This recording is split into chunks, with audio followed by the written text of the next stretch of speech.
for more than 2,000 years. The name Spartacus has echoed through history like a distant, thunder-powerful, unforgettable, and deeply symbolic. He was a man Rome tried to erase, a rebel, the empire punished with unimaginable brutality. Yet a figure the world remembers not as a criminal, but as a symbol of courage, resistance, and freedom. His story is not simply the tale of a gladiator who fought Rome.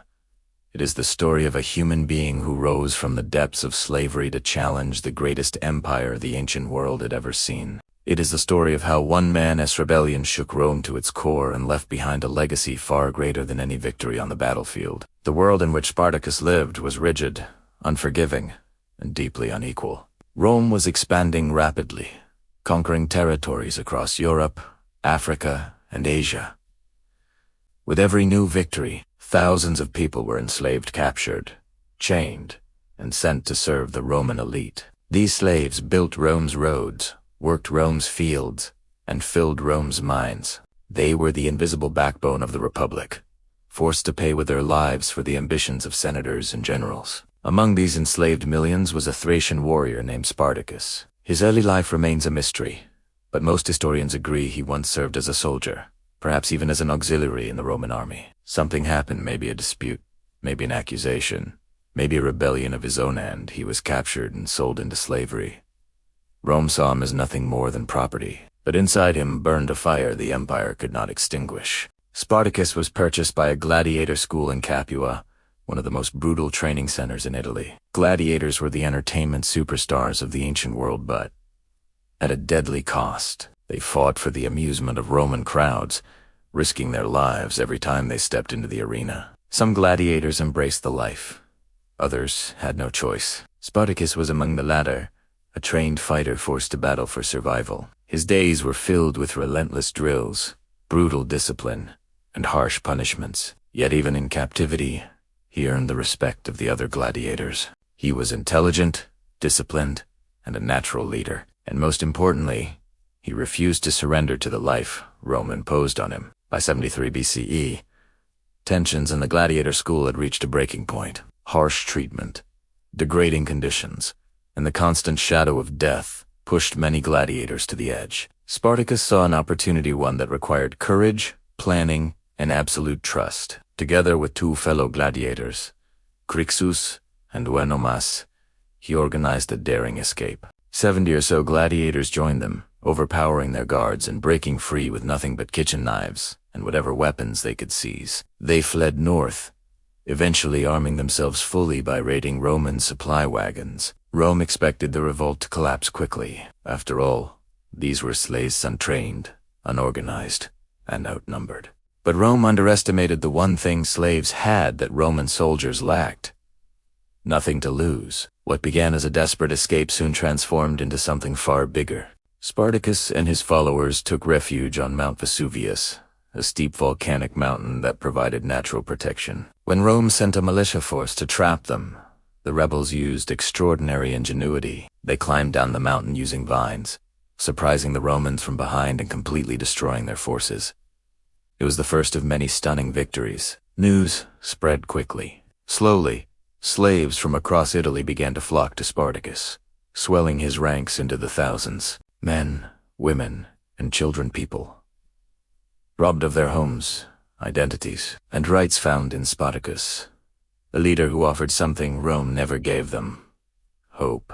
The rebellion soon grew into the most powerful slave uprising Rome had ever faced. Spartacus trained his followers as soldiers, not as desperate fugitives. He imposed discipline, organized supply lines, and formed strategies that challenged even Rome's experienced commanders. His rebellion was not simply a chaotic outbreak of violence. It was a structured, determined attempt to break free. Some believe Spartacus wanted to march north into the Alps, allowing his followers to escape Rome forever. Others believe he dreamed of something far more ambitious: a world without chains, without masters, without oppression. Whatever the case, Rome now realized this was no minor revolt. This was a threat to the Republic itself.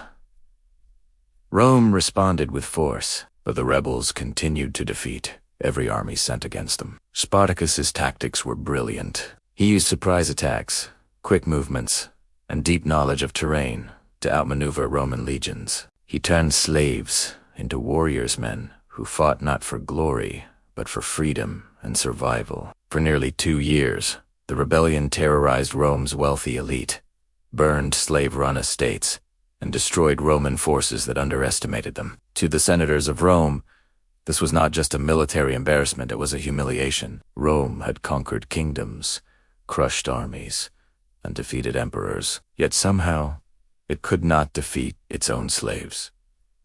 But even as the rebellion grew, so did its challenges. The rebels were numerous but untrained. They had no political unity, no long-term supply system, and no clear plan after victory. Many wanted revenge.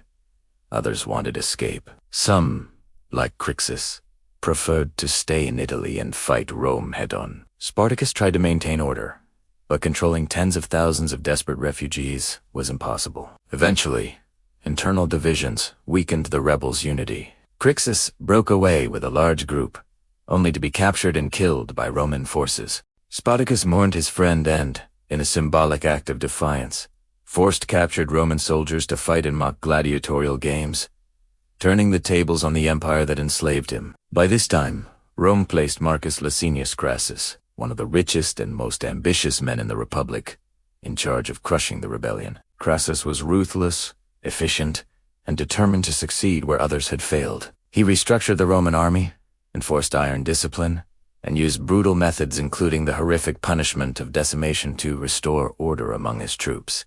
Crassus slowly cornered Spartacus, blocking his escape routes and cutting off his supplies. Even so, Spartacus refused to surrender. He fought battle after battle, refusing to allow Rome an easy victory. At one point, he even attempted to cross into Sicily by negotiating with pirates, but betrayal left the rebels stranded. Surrounded and outnumbered, Spartacus faced the reality that the rebellion was nearing its end. The final battle occurred in 71 BCE. Somewhere in southern Italy. Spartacus knew he would likely die, but he also understood the power of symbolism. According to ancient accounts, he fought with unmatched fury, cutting down Roman soldiers in an attempt to reach Crassus himself. When his horse was brought to him for escape, Spartacus refused it, declaring that if he won the battle, he would have many horses, and if they lost, he would no longer need one. He fought until the very end, surrounded by enemies, his body disappearing among the fallen. His exact fate remains unknown. His body was never recovered, but Rome made sure the world understood the consequences of rebellion. Crassus ordered 6,000 captured rebels to be crucified. Along the Appian Way, horrifying display meant to terrify anyone who dared defy the Republic. And yet, despite Rome's attempt to destroy his memory, Spartacus became more powerful in death than he had ever been in life. Ancient writers, medieval chroniclers, and modern historians all saw in him something extraordinary, a man who challenged the superpower of his era with nothing but courage and defiance. Over time, Spartacus transformed into a universal symbol. A symbol of rebellion against tyranny, a symbol of the oppressed rising against the oppressors, a symbol of human dignity. Revolutions, political movements, writers, and filmmakers all claimed him as an inspiration. From ancient slaves dreaming of freedom to modern struggles against injustice, Spartacus became a timeless emblem of resistance. The legacy of Spartacus did not end with his defeat. Rome itself was forced to confront the brutal reality of its slave system. The rebellion exposed the weaknesses of Rome's reliance on slave labor. And although the system continued, the psychological impact of the uprising haunted the Republic for decades. Spartacus also played an indirect role in the rise of powerful Roman figures. Crassus used his victory to advance his political career. His rival, Pompey, claimed credit for ending the rebellion and gained influence. Their rivalry, along with Julius Caesar's ambitions, eventually triggered the fall of the Roman Republic. In a strange way, the slave who defied Rome became part of the series of events that reshaped Roman history. Today, Spartacus is remembered not for losing a war, but for daring to start one. His life reminds us that history is not only written by emperors and conquerors. Sometimes it is shaped by the courage of those who were never meant to be remembered and all people who stood up. When the world expected them to remain silent, this is why Spartacus remains alive in our stories, our movies, and our imagination. He represents the eternal human struggle for freedom, dignity, and justice. His rebellion may have been crushed, but his legacy survived the empire that tried to erase him. Rome defeated Spartacus, but it could never conquer the idea he represented, and that idea continues to inspire humanity to this day.